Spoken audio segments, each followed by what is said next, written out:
Hi, I'm Jessie. Hi, I'm Binky. And this is the Jessie and Binky Show.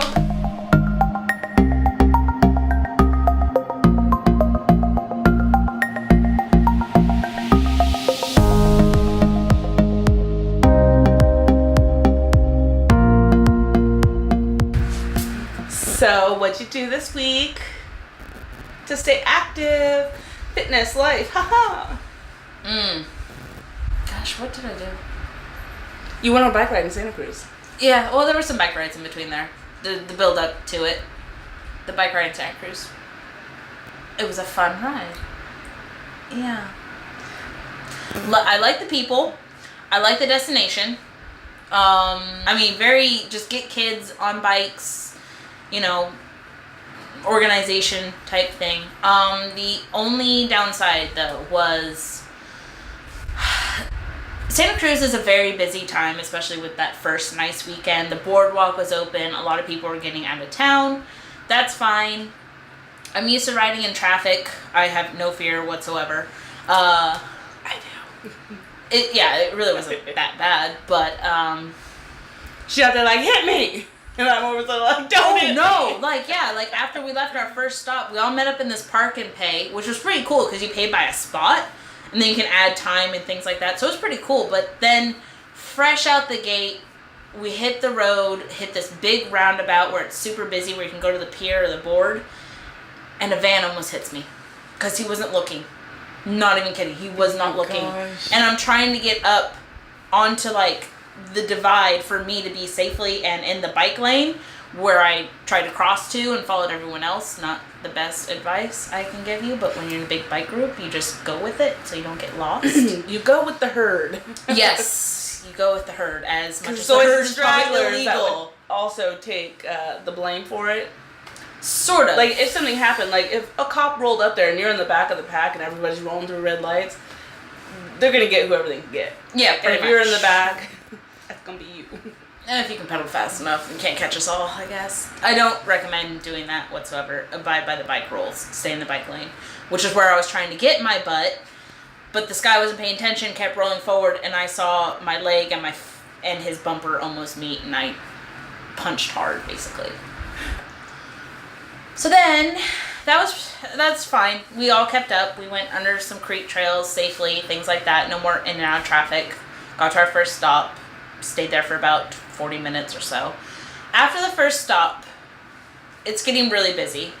We are weaving in and out of traffic. I mean, bumper to bumper weaving out of traffic. And a kid falls off his bike. He did this trick or something, but his bike completely broke. He's laying in front of a car in the middle lane, and nobody stopped to help him because the majority of it was kids. I would say the age group was 12 to 16, 17. 16, maybe. 17. Majority, though. Like, all of them. At least 12 to 15. And there was over 100 riders, right? At least over 100. Actually, maybe even less than that. Could be less than 100. Because there were just a lot of kids. Like 80 to 100? Even. I don't know. There was just quite a few kids there. The majority of it was all kids, though. Like, the adults did not stand a chance. It was like a very unorganized school field trip. Let's put it that way. Like, you brought how many adults volunteered? Who's the chaperones here? Basically.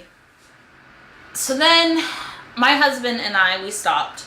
I had carried a first aid kit. I have a couple of tools to help fix the bike. Some guy asked for Allen wrenches and things like that. So, hand him the tools, handing the kid the Band-Aids, just telling him, hey, when you get home, you really need to wash that because that you just landed on the road, but here's Band-Aids to stop the bleeding and irritation. I mean, he had a pretty good cut right here. From here to here was all scraped. I didn't notice he had a cut right here, but a lady found it. Ugh. So, and the people who put these events on, it's always the same thing. There's one in the front leading, one in the middle, kind of telling everybody else, hey, stop acting like a jerk. Yeah, kind of like keep that. the communication from the front to the back, because in a big group, you need multiple people to keep it, especially when it's everybody's kids. Like, different levels. So, and you feel comfortable on whatever level you're at. I'm always in the back. And then, of course, I like the back because nobody's trying to wheelie behind me. I don't have to worry about a kid crossing in front of me, which happened on our way out from the first stop. A lot of people stopped, and I almost got hit. And So then, I didn't take it to heart though. They're just being kids and roaming around. So then, it's just maybe 8 people. A couple of his friends, 2 ladies, and me and my husband. And the guy who fixed the bike. So like 8 people total. We didn't know where next stop was.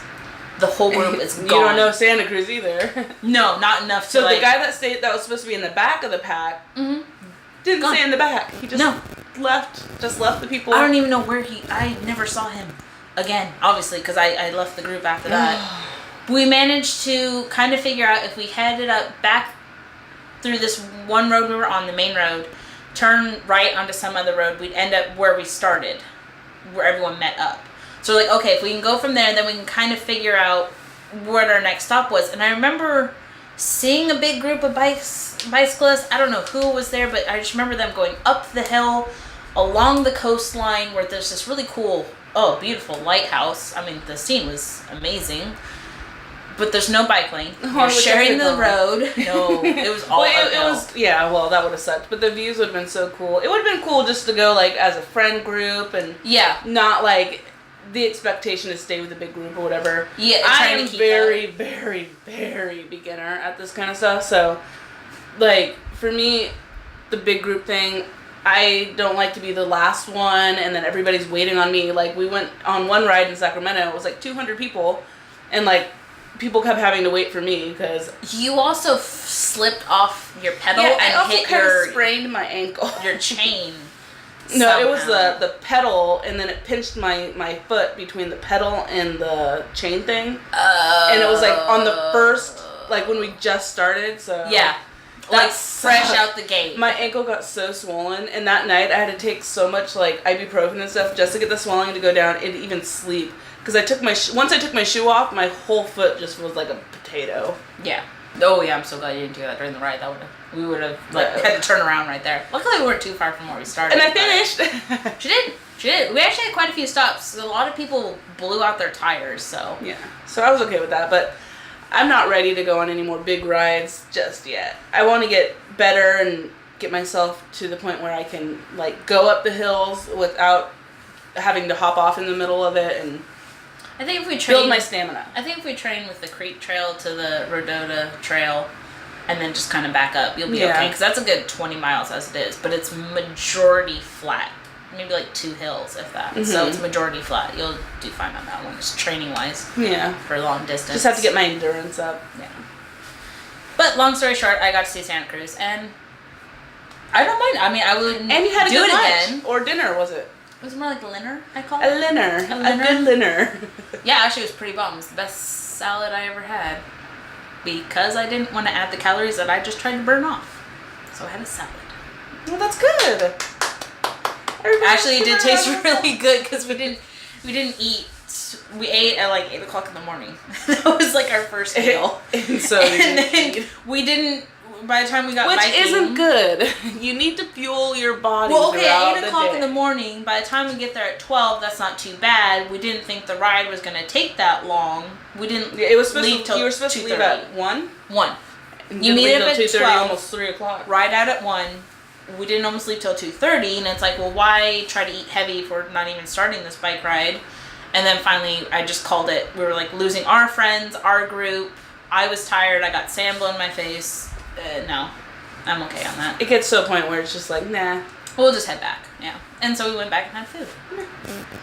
You know, that's something that I would enjoy more. We should do that just like for us, just us go and enjoy the pier, bring the bikes and, bring a couple of our other friends. And in hindsight, though, if I was to do that again, I wouldn't try to bring the bikes just because of the unfortunate homeless population. Yeah. I would either rather, okay, we're going to go there for just a bike ride and that's it, or let's go and actually enjoy the pier and the beach and things like that, and the boardwalk. Yeah, just walk. Because you can still get the exercise just by walking. Oh yeah, and the place where we parked, it wasn't even.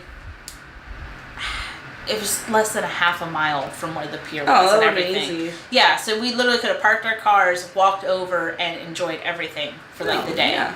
So, but I mean, with the bikes, I was kind of like, well. And you don't want to leave the bikes places either. You don't not even for very if long. You chain them. Yeah. You still want to keep an eye on them because people are shady. It wasn't for very long, and my husband has quite a few expensive bikes that he's built and that he built for me, and they're just unique in themselves, and people are attracted to that, which is fine. But I want to come back to a bike too. Yeah. So not for very long. Otherwise, you walking.